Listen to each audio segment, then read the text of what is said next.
ये नमस्कारटी को आमे कौनसी ना कौनसी कारणरू ग्रहण करि पारुनाहांती किंतु ये नमस्कार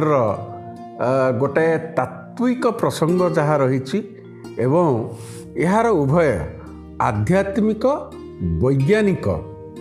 तत्व कौन रही प्रामाणिकता कौन रही मु आपन को कहीदेवा चाहे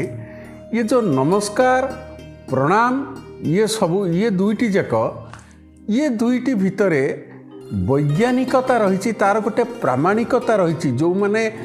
वेदरे आमर यजुर्वेदरे लिखा जाइछि नमस्कार विषय रे एवं ताको संपूर्ण भाव में वैज्ञानिक चिंताधारा आधार रे प्रमाण करा जाइछि। तेणु जदि आमे केबे भाबुचे ये जो नमस्कार ये प्राचीन समय कथा सभ्यता बदली मानसिकता बदली आम भितरे जो भावबोध बदली तेणु ये नमस्कार